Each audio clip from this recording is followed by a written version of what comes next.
chữ thần thánh của Đàm Tùng Vận được tiết lộ, sức mạnh bí ẩn đằng sau cú hít là gì? Mối liên kết không thể hòa tan của Đàm Tùng Vận với từ Jin khiến tính siêu hình của tựa đề vở kịch lại gây rắc rối. Trong ngành giải trí này, đôi khi bạn phải tin vào một số siêu hình học.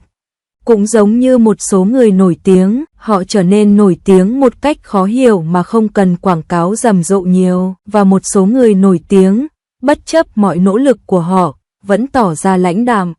Hôm nay chúng ta hãy nói về Đàm Tùng Vận và tính siêu hình trong tựa đề vở kịch có chữ Jin của cô. Đây là một hiện tượng kỳ lạ mà mọi người phải chấp nhận.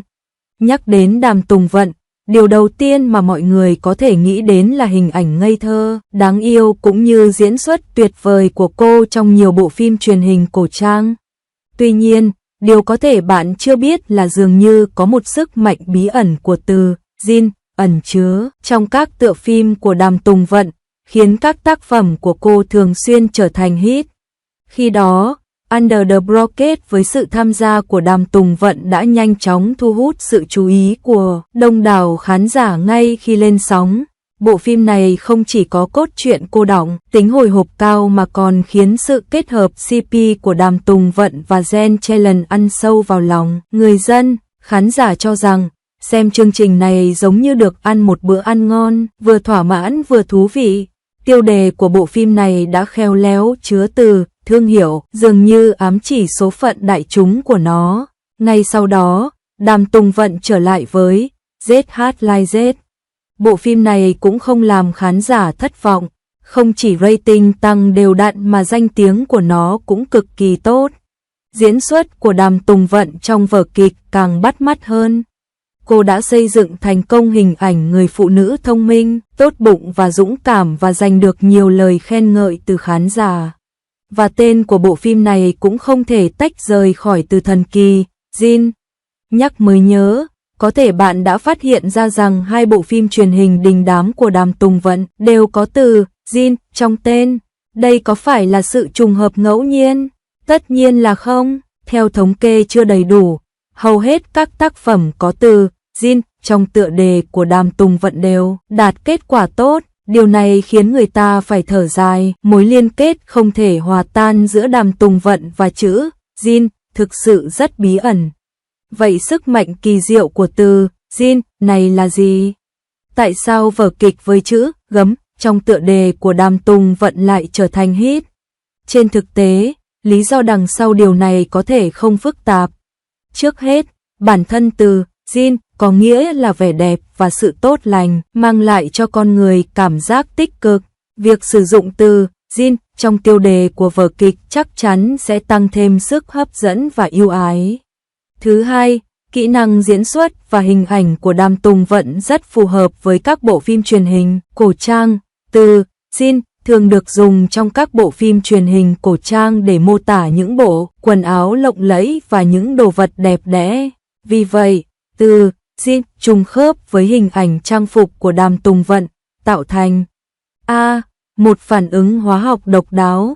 Tất nhiên, ngoài tính siêu hình của từ Jin, thành công của Đàm Tùng Vận còn không thể tách rời khỏi sự chăm chỉ và tài năng của cô. Cô rất coi trọng mọi vai diễn, dù là trang phục cổ trang hay trang phục hiện đại, cô đều có thể dễ dàng điều khiển và thể hiện những sức hút khác nhau. Hơn nữa, tính cách của cô cũng rất đáng yêu, tốt bụng và tự nhiên khiến mọi người đều muốn đến gần và làm quen với cô. Giờ đây, bộ phim truyền hình mới, Thục Cẩm Nhân Gia, của Đàm Tùng Vận sắp ra mắt khán giả một lần nữa. Bộ phim kể về câu chuyện của những người phụ nữ làm kinh doanh, với chủ đề mới lạ, hấp dẫn. Từ thổ cẩm, tựa đề vở kịch chắc chắn khiến người ta liên tưởng đến tính siêu hình thần kỳ của từ thổ cẩm. Tôi tin rằng với sự thể hiện của Đàm Tùng Vận, bộ phim này chắc chắn sẽ mang đến những bất ngờ và cảm động khác nhau cho khán giả. Tuy nhiên, nhắc tới Thục Cẩm Nhân Gia, chúng ta phải nhắc đến tập trước. Được biết, việc ra mắt bộ phim này từng bị ảnh hưởng vì một diễn viên nào đó. Tuy nhiên, rất may là vấn đề cuối cùng đã được giải quyết và khán giả có thể xem chương trình như mong muốn. Qua đây, Chúng tôi cũng xin nhắc nhở toàn thể diễn viên, ekip hãy trân trọng mọi cơ hội hợp tác và không làm ảnh hưởng đến chất lượng cũng như danh tiếng của toàn bộ chương trình vì lý do cá nhân. Nhìn chung, mối liên kết không thể hòa tan của Đàm Tùng Vận với Từ Jin thực sự là một siêu hình của tựa vở kịch khiến người ta không thể tin được. Mỗi tác phẩm của cô giống như một tác phẩm nghệ thuật được chế tác tỉ mỉ, mãn nhãn và dư vị bất tận, và sự thành công của cô không thể tách rời khỏi sự chăm chỉ và tài năng của cô, cũng như sự phù hộ từ sức mạnh kỳ diệu của Từ Jin. Tôi tin rằng trong những ngày tới, Đàm Tùng Vận sẽ tiếp tục mang đến cho chúng ta những tác phẩm và vai diễn thú vị hơn nữa. Đặc biệt là sau khi Đàm Tùng Vận đạt được một đỉnh cao nổi tiếng khác với Em đẹp hơn ánh sao, điều này đã nâng cao hơn nữa khả năng gánh phim truyền hình và thuộc tính giao thông của cô. Đó cũng chính là bộ phim truyền hình cổ trang đã cho phép cô đóng vai chính trở lại sau nhiều năm và trở thành nhân vật chính trong phim. Trọng tâm và sự chú ý của tất cả các bên. Nhưng đối với một tác phẩm có thế mạnh đáng kể về mọi mặt như vậy thì quá trình ra mắt liên quan của nó lại không hề suôn sẻ. Ban đầu phim dự kiến phát sóng vào mùa hè năm nay, nhưng sau đó đã bị hoãn lại để nhường chỗ cho các bộ phim khác. Cuối cùng bộ phim đã được lên kế hoạch khởi chiếu vào tháng 8, và quá trình khởi động trước có liên quan đã bắt đầu. Tuy nhiên, nam diễn viên phụ Trương Hạo Vĩ đã vướng vào tranh cãi vì những nhận xét liên quan, dẫn đến việc Sichuan Broadcast một lần nữa phải rút lui, thậm chí còn rơi vào tình trạng tương tự. Sân khấu phát sóng một thời gian, vì vậy, lúc đó rất nhiều người cảm thấy có lỗi với Đàm Tùng Vận, thẳng thắn nói rằng nỗ lực của cô không được đền đáp vì người khác. Tuy nhiên, khi Trương Hạo Vĩ chính thức trở lại phát sóng trực tiếp bán hàng thời gian gần đây và những sự việc gây tranh cãi trước đó cũng dần lắng xuống, một lần nữa lại có hy vọng rằng Thục Cẩm Nhân Gia sẽ được phát sóng trong thời gian tới.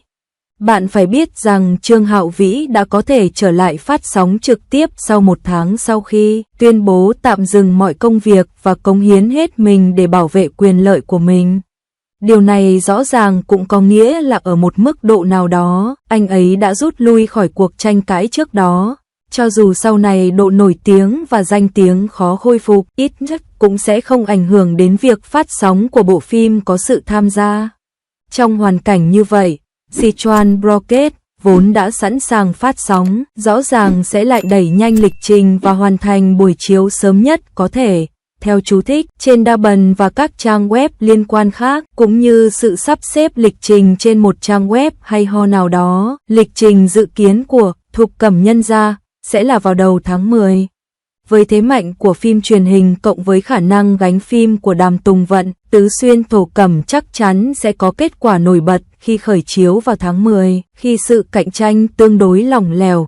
Bạn phải biết rằng, Thục Cẩm Nhân Gia được chuyển thể từ tiểu thuyết nổi tiếng là một bộ phim kinh doanh với nhân vật nữ chính trong trang phục cổ xưa, dựa trên các yếu tố phong cách nhà Đường và lấy lụa đỏ thục làm chủ đề.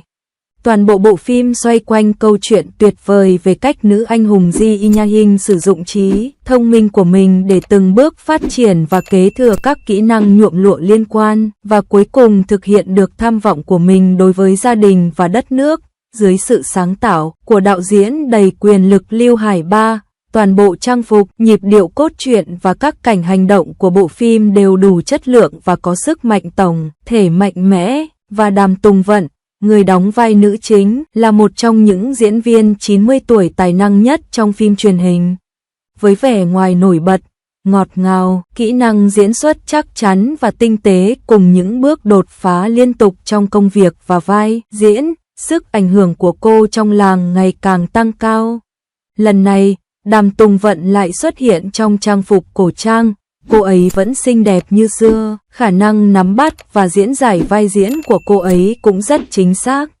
Kết hợp với nhân vật nam chính Trịnh Nghiệp Thành, cũng như Trinh Trao, Chen Seojun và các diễn viên tài năng khác vừa đẹp trai vừa có kỹ năng diễn xuất, toàn bộ dàn diễn viên của bộ phim có sự phân cấp rõ rệt và đủ sức cạnh tranh về ngoại hình, kỹ năng diễn xuất và sự nổi tiếng. Vì vậy, Nếu Thục Cẩm Nhân Gia có thể khởi chiếu thành công, toàn bộ bộ phim có thể tạo ra một cơn sốt xem phim mới và đạt được kết quả vượt trội về mọi mặt. Một khi Thục Cẩm Nhân Gia trở nên phổ biến, Đàm Tùng Vận sẽ có thể nâng cao hơn nữa tầm ảnh hưởng của mình trong 90 bông hoa và mở ra một chương mới trong sự nghiệp.